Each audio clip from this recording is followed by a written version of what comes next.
We are live now. Welcome to middle education. So कैसे हैं मेरे प्यारे स्टूडेंट्स, लीजिए अब आपके सामने कक्षा 9वीं सामाजिक विज्ञान के उन सभी क्वेश्चंस को टिक कराने वाला हूं जो आपके अर्धवार्षिक परीक्षा में 11 तारीख को देखने को मिलेगा। देखिए स्टूडेंट्स, अगर आप इस वीडियो को बहुत अच्छे से और फुल टाइम वॉच करते हो तो डेफिनेटली जिस प्रकार से आपने साइंस के परीक्षा में बहुत अच्छे मार्क्स गेन किए हो, अच्छा पेपर गया है, ठीक उसी प्रकार से अब सोशल साइंस का जाने वाला है। देखिए सोशल साइंस पढ़ाने का तरीका मेरा बिल्कुल अलग है, क्योंकि सोशल साइंस मेरा पसंदीदा विषय है और जब भी मैं अपने पसंदीदा विषय का वीडियो बनाता हूं तो डेफिनेटली वहां पर जो कंटेंट होता है वो नेक्स्ट लेवल का होता है और मेरे समझाने का तरीका होता है वो बहुत यूनिक तरीके से होता है।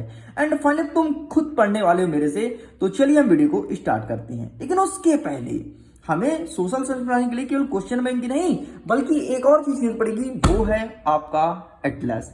एटलस से सभी क्वेश्चन देखेंगे कौन कौन से क्वेश्चंस किस प्रकार से सॉल्व करना है मैप की मदद से, क्योंकि आपके परीक्षा में एक मैप भी पूछा जाता है, आपको मैप भी भरना होता है। तो इसकी मदद से हम अपने सोशल साइंस के क्वेश्चंस को सॉल्व करने वाले हैं। तो अभी एटलस को हम करते हैं साइड में और यहां से ओपन करते हैं। देखो जैसे मैं अपने क्वेश्चन बैंक की ओपन करता हूं तो सबसे पहले हमें देखने को मिलता है ब्लूप्रिंट। अकॉर्डिंग टू ब्लूप्रिंट हमारी अर्धवार्षिक परीक्षा में लगभग पूरा का पूरा चैप्टर्स कवर हो रहे हैं। अंतिम के एक दो चैप्टर छोड़ रहे हैं, वो हम छोड़ देंगे, बाकी पूरा लाइन से पढ़ेंगे। चलिए जैसे ओपन करता हूं तो सबसे पहले हमें देखने को मिलता है अध्याय 1 भारत आकार और स्थिति। यहां से जितने भी 1 नंबर के प्रश्न बनेंगे वो सभी आपको मिलेगा टेलीग्राम पे। टेलीग्राम का लिंक वीडियो के डिस्क्रिप्शन बॉक्स में दिया गया है। 1 नंबर के जितने रियल क्वेश्चन आ रहे हैं आपके एग्जाम में वो सभी टेलीग्राम पर अटेम्प्ट करना, 1 नंबर के पूरे वहां से कवर हो जाएंगे। हम इस वीडियो में डिस्कस करेंगे 2 नंबर, 3 नंबर और 4 नंबर के सभी प्रश्न को, बल्कि आसान भाषा में समझने का प्रयास भी करेंगे।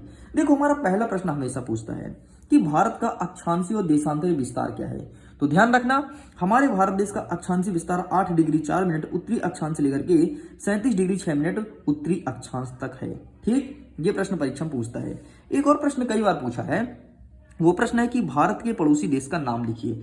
अब देखो आमतौर पर बच्चे क्या करते हैं, पड़ोसी देश का नाम रटना बैठ जाते हैं, लेकिन हम इस मैप की मदद से आपको रटाएंगे नहीं बल्कि समझाएंगे। देखिए कैसे। सबसे पहले मैंने एटलस को ओपन किया। इंग्लिश में मानचित्र को एटलस बोलते हैं, ये भी पता होना चाहिए। जैसे मैंने एटलस को ओपन किया तो ये रहा हमारा पहला पेज और आप देख रहे होगे कि ये रहा हमारा प्यारा भारत, है ना, बहुत एकदम प्यारा सा भारत दिख रहा है। तो हमारा प्रश्न क्या कहता है, प्रश्न को देख लेते हैं। प्रश्न में लिखा है कि भारत देश के पड़ोसी देश का नाम बताओ। आओ देखते हैं। हमें हमारे हिंदुस्तान की यहां से स्टार्ट करना है। ठीक, यहां से चलेंगे तो सबसे पहले पड़ेगा पाकिस्तान, ये देखो। फिर ऐसे चलेंगे तो आएगा अफगानिस्तान, फिर ऐसे घूमेंगे तो आएगा ये तुर्कमेनिस्तान, ठीक है। फिर घूमते हैं तो आएगा चाइना, फिर नीचे आते हैं तो आएगा आपका नेपाल, फिर बगल में आएगा आपका भूटान, फिर घूमते हैं तो आएगा म्यांमार, फिर घूमते हैं तो आएगा बांग्लादेश, फिर नीचे घूमते हैं तो आएगा श्रीलंका। और इस प्रकार से ये सभी हमारे भारत देश के पड़ोसी देश हैं। देखो हमें वैसे नहीं रटना है कि पाकिस्तान, अफगानिस्तान, किर्गिस्तान, फिर कजाकिस्तान, चीन, ऐसा बिल्कुल नहीं रटना है। बिल्कुल क्रम से आप देखो, दिमाग में बैठा लो। पहले पाकिस्तान, फिर आएगा अफगानिस्तान, फिर आएगा आपका कजाकिस्तान, फिर आएगा आपका चाइना, फिर आएगा नेपाल, फिर आएगा भूटान, फिर आएगा म्यांमार, फिर आएगा कोलकाता, सॉरी बांग्लादेश, फिर अंतिम में आएगा आपका श्रीलंका। बाकी इधर भी छोटे छोटे 2 देश हैं, एक है लक्षद्वीप, ठीक है, इसे भी देश में काउंट करते हैं। ठीक, वैसे तो भारत देश का यूनियन टेरिटरी है लेकिन भारत का पड़ोसी है, लेकिन देश पूछा तो इसे मत लिखना, ठीक है। चलिए आगे बढ़ते हैं। नेक्स्ट क्वेश्चन और कौन सा आएगा हमारे पेपर में। एक नेक्स्ट क्वेश्चन पूछता है 5वां नंबर कि कर्क रेखा भारत के कौन कौन राज्य से गुजरता है। कर्क रेखा के बारे में पूछा है तो आइए दिखाते हैं कर्क रेखा। ये देखो, ये हमारा हिंदुस्तान है और आप सबको पता है कि हिंदुस्तान के बीचों बीच से कर्क रेखा गुजरता है। आपको मैं दिखाता हूँ, ये ब्लू डॉट लिखा गया है, देखिए ब्लू डॉट, ये ऐसे ऐसे दिख रहा है ब्लू डॉट, ये लिखा है कर्क 23 डिग्री, देख पा रहे हो। तो यहाँ पे देखो कौन कौन सा पड़ता है। सबसे पहले आता है गुजरात। गुजरात के बाद ये गया राजस्थान में, फिर गया मध्य प्रदेश में, फिर गया छत्तीसगढ़ में, फिर गया झारखंड में, फिर गया पश्चिम बंगाल में और फिर आपका त्रिपुरा और मिजोरम। ठीक, तो इस प्रकार से 8 होंगे, 1 2 3 4 5 6 7 8, खत्म। कभी कभी 1 नंबर में प्रश्न पूछता है कि इनमें से किस राज्य से कर्क रेखा नहीं गुजरी है और उड़ीसा का ऑप्शन दे देता है। तो ध्यान रखना, उड़ीसा से नहीं गुजरती है, बाकी सारे राज्य से जाती है। आगे देख लेते हैं नेक्स्ट क्या कहता है कि भारत के पश्चिम तटीय राज्य का नाम नहीं पूछे, कोई मतलब नहीं, ठीक है, ये भी नहीं पूछेगा। आगे बढ़ते हैं, नेक्स्ट क्या कहता है, नेक्स्ट क्वेश्चन आपके एग्जाम में आएगा कि रेशा मार्कर संक्षिप्त टिप्पणी लिखिए, तो इसको देख लो, ठीक है, रेशा मार्कर टिप्पणी आपको लिखना है। ठीक, नेक्स्ट देख लेते हैं, कन्याकुमारी कश्मीर में नहीं पूछेगा, ठीक है, सुएज नहर का निर्माण भारत व यूरोप के व्यापार के महत्व को लिखिए। ठीक, ये प्रश्न पूछ सकता है, बाकी ऐसे कोई भी इंपॉर्टेंट नहीं है। चलिए पेज पलटाते हैं, बस भाई साहब इतने ही क्वेश्चंस आने थे। आगे आता है अध्याय 2। अध्याय 2 कहता है भारत की भौतिक स्वरूप, इसको चैप्टर से रिमूव कर दिया कि यहाँ से कोई भी क्वेश्चंस नहीं आएगा। ठीक, अब नेक्स्ट आ गया अध्याय 3। अध्याय 3 कहता है अफवाह। अफवाह कौन कौन से यहाँ से क्वेश्चंस बनेंगे, तो 1 नंबर के सभी क्वेश्चंस को मैं कवर करूंगा, कहाँ पे, टेलीग्राम पे, आप सबको पता है। आगे यहाँ से कुछ क्वेश्चंस को टिक कर लेते हैं, तो यहाँ से कोई क्वेश्चन नहीं आएगा, यहाँ से केवल और केवल आपकी परीक्षा में 1 नंबर का प्रश्न बनेगा, वो सब आपको टेलीग्राम पर मिल जाएगा। आगे बढ़ते हैं, नेक्स्ट अध्याय। अध्याय 4 क्या कह रहा है, भारत की जलवायु। और यहाँ से क्वेश्चन देखते हैं, यहाँ से कौन कौन से क्वेश्चन आएंगे।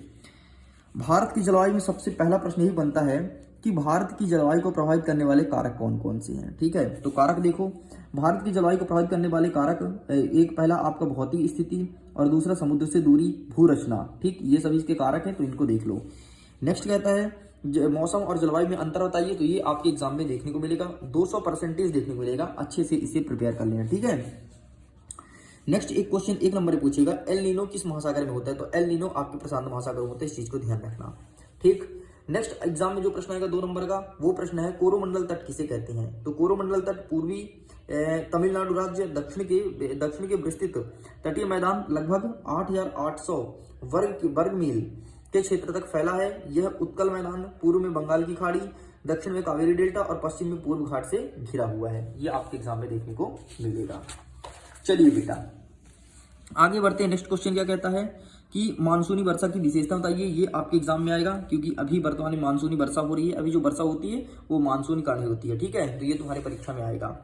बाकी यहाँ से और कौन सा प्रश्न बन सकता है, उत्तर भारत के पूर्व से पश्चिम वर्षक मात्रा नहीं पूछेगा, कोई मतलब नहीं। मानसून अवधि से आशय, ये इस प्रश्न को प्रयोग कर लेना। ठीक है, मानसून अवधि से आशय, ये तुम्हारी परीक्षा में आएगा। बाकी कोई भी क्वेश्चन नहीं बनेगा, आप इन्हें स्किप कीजिए। चलिए आगे बढ़ते हैं। आपका अध्याय 5 कहता है कि प्राकृतिक वनस्पति तथा वन्य प्राणी। आइए देखते हैं यहाँ से कौन कौन से क्वेश्चन आएंगे। देखो यहाँ से आपका पहला प्रश्न पूछेगा, सदाबहार वन और पर्णपाती वन में अंतर बताइए। ये रहा, ठीक, ये रहा सदाबहार वन और ये रहा पर्णपाती वन। ठीक, तो प्लीज आप इसका स्क्रीनशॉट ले लो। आगे बढ़ते हैं। नेक्स्ट एक तगड़ा प्रश्न है, यहाँ से बहुत बार पूछा है, वो है सर्पगंधा, अर्जुन, नीम, तुलसी की एक एक औषधि गुण बताना है, तो इसे टिक कर लो। ठीक है, बाकी अब क्वेश्चंस यहाँ से आएंगे। मैग्रो वन की विशेषताएं, इसे टिक करिए। ठीक, ये आपके एग्जाम में देखने को मिलेगा। नेक्स्ट क्या कहता है, भारत में प्रमुख वन्य प्राणी, ये नहीं आएगा, आप इन्हें स्किप कर सकते हैं। हाँ, एक प्रश्न ये है, मैग्रो वन को आपने टिक किया ना, एक आ बनेगा, उष्ण कटिबंधीय सदाबहार वन की विशेषताएं बताइए। ये आपके एग्जाम में आएगा। बस 2 क्वेश्चन यहाँ से बन रहे हैं, बाकी स्किप कीजिए। चलिए 1 सेकंड रुकिए, जरा मैं ब्लूप्रिंट देख लेता हूँ।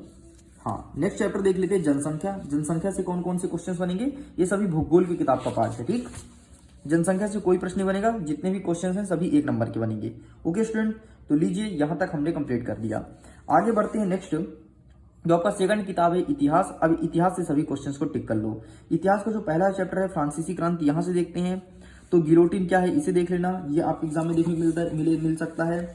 नेक्स्ट उससे तगड़ा क्वेश्चन ये है, जोकोबिन क्लब के सदस्य कौन थे और इनका नेता कौन था। ठीक, तो इस चीज को अच्छे से रट लेना। आगे नेक्स्ट क्वेश्चन आएगा कि फ्रांस की क्रांति कब प्रारंभ हुई थी, इसके 2 प्रभाव को लिखिए। तो ये लिखा है फ्रांसीसी क्रांति कब स्टार्ट हुई थी, यहाँ से लेकर के यहाँ तक लिख के कंप्लीट करना है। नेक्स्ट यहाँ से बाकी कोई क्वेश्चन नहीं आएगा, आप इन्हें स्किप कर सकते हैं। चलिए आगे नेक्स्ट क्वेश्चन आपके जो एग्जाम में आएगा वही है, फ्रांस में लुई 16 के समय में खजाना खाली होने के 2 कारण बताओ। तो 2 कारण कौन सा था, लंबे वर्ष के युद्ध में फ्रांस का वित्तीय संसाधन सुखा दिया था, और दूसरा नंबर युद्ध एक रण में जोड़ा गया था। ठीक, दूसरा नंबर देखो जोकोबिन्स कौन थे, ये आपके एग्जाम में देखने को मिलेगा। और तीसरा नंबर फ्रांस में 14 जुलाई का क्या महत्व है। इन तीनों प्रश्नों को अच्छे से रट लेना, बस यही तुम्हारे एग्जाम में आएगा। ठीक है, चलिए आगे पलटाते हैं। नेक्स्ट बाकी यहाँ से कोई क्वेश्चंस नहीं बनेगा, इसे आप स्किप कर दीजिए। आगे बढ़ते हैं। नेक्स्ट हमारा चैप्टर नंबर 2 रहा यूरोप में समाजवाद एवं रूसी क्रांति। यहाँ से सभी क्वेश्चंस को देखते हैं। तो यहाँ से आगे बढ़ते हैं, सबसे पहले ड्यूमा पर टिप्पणी लिखिए। ड्यूमा किसे कहते हैं, तो रूस की सांसद को ड्यूमा कहते हैं। इस पर क्वेश्चन देखने को मिलेगा। ठीक, नेक्स्ट तीसरा नंबर कहता है कार्ल मार्क्स का पूंजीवाद पर क्या विचारधारा था, उसका विचार बताना है। नेक्स्ट देखते हैं खूनी रविवार की घटना क्या थी, क्या है आखिरकार खूनी रविवार, ये चीज बताना है। तो ये घटना 22 जनवरी 1905 को रूस में कुछ सैनिक थे जो आंदोलन कर रहे थे, शांतिपूर्ण जुलूस निकाल रहे थे, तो कुछ लोगों ने गोली बरसाना प्रारंभ कर दिया और कई हजारों लाखों निर्दोषों की हत्या हुई थी और ये घटना रविवार के दिन हुई थी, इसलिए इसे खूनी रविवार कहा जाता है। ठीक है, नेक्स्ट ये 1 नंबर का प्रश्न है कि प्रथम विश्व युद्ध कब हुआ था, तो 1914 से लेकर के 18 तक प्रथम विश्व युद्ध हुआ था और सेकंड वर्ल्ड वार हुआ था 1939 से लेकर के 45 तक, इस चीज को ध्यान रखना। नेक्स्ट कहता है निजी संपत्ति के बारे में पूंजीवादी और समाजवादी विचारधारा में अंतर बताइए, तो ये प्रश्न नहीं आएगा परीक्षा में। आगे बढ़ते हैं, नेक्स्ट उदारवाद पर टिप्पणी लिखिए, तो ये आपके परीक्षा में देखने को मिलेगा। ठीक, आगे बढ़ते हैं, 1917 में रूसी क्रांति में मार्क्स के योगदान था। ठीक, तो ये रहा आपके सामने। नेक्स्ट प्रथम विश्व युद्ध का रूस की क्रांति पर क्या प्रभाव पड़ा, तो राजतंत्र समाप्त हुआ, सर्वहारा का शासन स्थापित हो गया। बस इतना आपके एग्जाम में देखने को मिलेगा। नेक्स्ट क्या कहता है, रूसी क्रांति के प्रमुख कारणों में से कोई 2 कारण लिखो। ठीक, ये आपके एग्जाम में आएगा। नेक्स्ट कहता है रूसी क्रांति के 2 प्रभाव को स्पष्ट कीजिए, ये आपकी परीक्षा में देखने को मिलेगा। ठीक है, चलिए तो हाँ एक और देख लो, ये कुछ टिप्पणी पूछता है, कुलात और डीमा के बारे में टिप्पणी हमेशा पूछता है, तो कुलात और डीमा देख ले। कुलात और डीमा, कुलात कुलक किसे कहते हैं, रूस के बड़े किसान कुलक कहा जाता है। जैसे रूस के सांसद को ड्यूमा, वैसे रूस के जो बड़े किसान होते हैं उसे कुलक कहते हैं, और डीमा क्या होता है, रूस की सांसद को डीमा कहा जाता है। बस ये 2 चीज पूछा जाएगा। ओके स्टूडेंट, तो इस प्रकार से हमने इतिहास के चैप्टर 2 तक के सभी प्रश्नोत्तर को टिक कर लिया है। आगे बढ़ेंगे सेकंड पार्ट के वीडियो में, जिसमें कवर करेंगे इतिहास का अध्याय 3 से आगे के क्वेश्चंस को देखेंगे, समझने का प्रयास करेंगे। ओके, सो वीडियो पसंद आए हो तो वीडियो को लाइक कीजिए, अपने दोस्तों के साथ साझा भी कीजिए और चैनल पर सब्सक्राइब कर लो, क्योंकि ऐसे ही कंटेंट मिलेंगे।